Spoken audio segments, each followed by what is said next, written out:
I long await this moment, Sebille. Finally, we speak among tree and kin. Sahela pats Sebille's right arm with a warm, motherly smile, but then her fingers run across the names tattooed upon her skin, and her blind eyes see it all. She pulls her hand back as if scalded, shock temporarily overpowering her.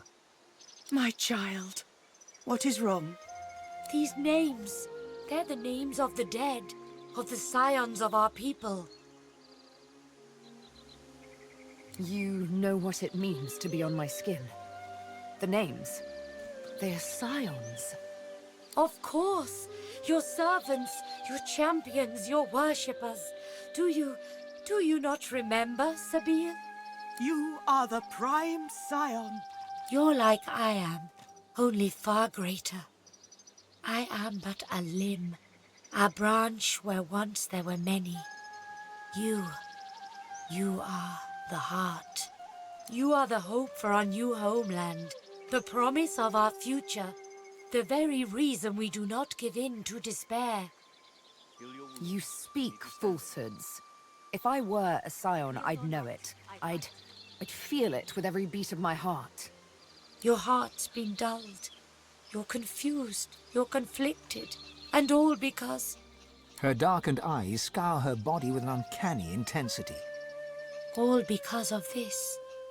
She reaches for Sebille's cheek with a sure hand and softly traces her scar with her thumb. Careful. Such unspeakable horror, this thing. I see all now. I figure who you are, the one we fear, the needle in the night, the scion that is Scion killer. That is who you are, is it not? Sebille's eyes close. You can only imagine the scenes of bloody murder she sees in her very own dark. I was forced to. You cause much grief. Tiliana, Kuma, Silius, Mindaran, all the many others on your long, lean arm. Dead friends. They are dead because you run away. They are dead because you do not want to be the heart. Your fear is how Roost captures you. Your fear is how they scar you. The scar makes you kill scions. Without scions, all elves die. If all elves die, the fault is yours. She grabs her brusquely, forces her face close to Sebille's. You remember. My blind eyes make you see. Sebille is forced to look into Sahela's murky white eyes. It looks like she's about to collapse. Bind that wound that it does not You can feel her drawing grateful strength from your support. I saw it all. Me, the prime scion, destined to be the heart that pulses at the center of all ancestor trees. But the great mother tree spoke of death and domination. I hated her, fled from her, only to end in a strange land among unkind strangers. First there was Roost, then the Master. She smiles and strokes your cheek. Thank you. But we understand not. We demand you be the heart. You are the greatest of us all. The prime Scion. We need you. You must go to the nameless isle where the mother tree roots. She is sick with fog that undid so many. She is dying. We've need of a new mother. Of you.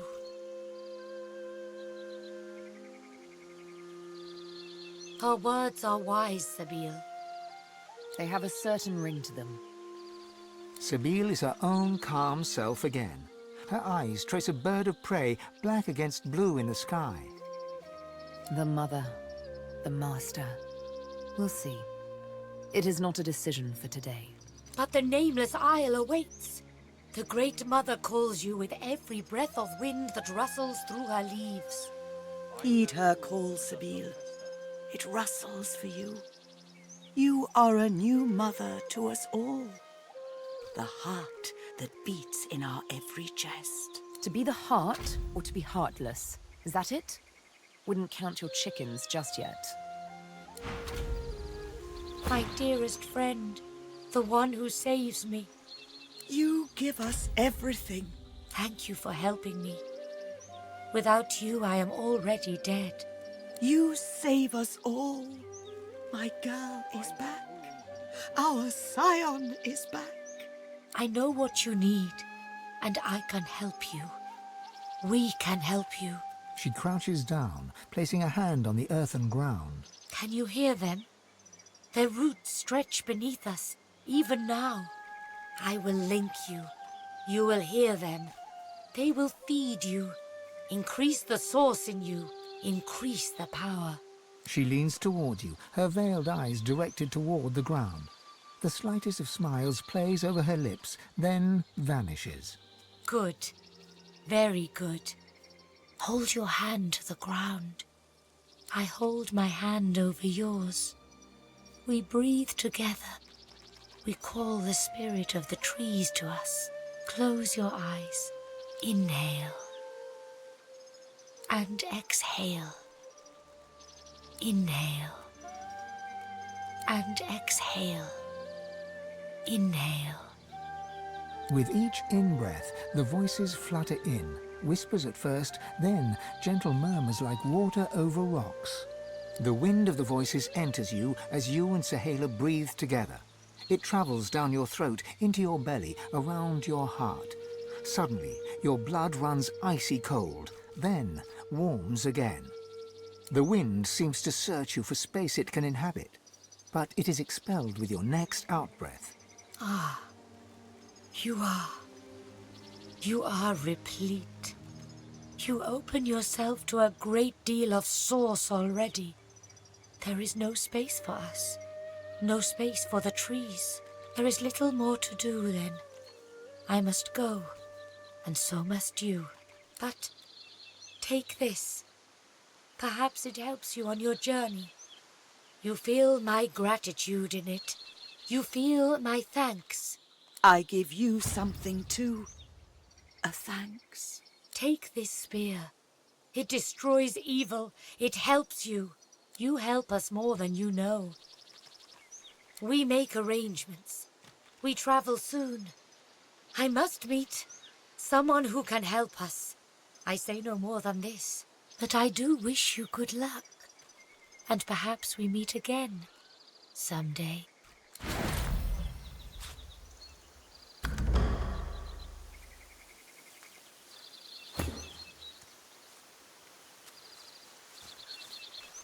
What? Ah, yes. I am the Prime Scion. A revelation that came quite out of the blue, which is somewhat ironic, considering I'm supposed to be our people's foremost memory keeper. Quite slipped my mind, though. A slave scar will do that to a girl. To be frank, it exasperates. She looks down, an uncharacteristic cast of melancholy passing over her face. Gods, I was so young. Imagine it, to sit enthroned under a vast forest canopy, to look down upon a crowd of thousands, their bodies aglow with countless rays of golden light falling through the leaves. You hear their voices as one. One mind, one thought, and it's your name they incant, as if the word itself were magic. Sebille. They said it like I was the cornerstone of their existence. Isn't that silly? I didn't even know myself. Good question.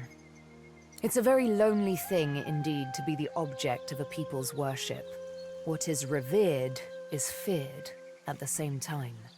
She absent-mindedly fingers her needle, hesitates. I used to love poetry. I used to love wandering the forests for days on end. I'd swim in the rivers and forget to dress after. It was fine. I was alone. I'd bask in the sun, sleep nestled among bear cubs. Nothing out there would harm me. But always, they would find me, the Scions. Always the Mother Tree would call me back, for one day I'd be free no longer. One day my legs would be roots. To wander would be but one lone memory among millions. It really rather was, though I must admit that even to sit on that throne at that eerie crowd destined to become leaf and bark was not so dreadful a prospect as what came next. When I decided to run away from the Mother Tree with only the moon for my guide, it was a terrible journey. Soft-leafed branches became vicious like whips. Moss-bedecked rocks became sharp like the stone axes of old. I grew weary. I was bleeding, in pain, and how I gasped when for the first time an animal eyed me with malice and growled. That is when I heard them. The whispers and the taunts. The low howls of men. The snare cut so deep. The blindfold, it made me panic. The dark. Somewhat to your surprise, Sebille doesn't recoil, but allows you to hug her. Thank you. That very first moment of darkness. I've never been so scared ever since. Then there was the stench of those men. The burn of the ropes. The jeers and the kicks. Until the dark went silent.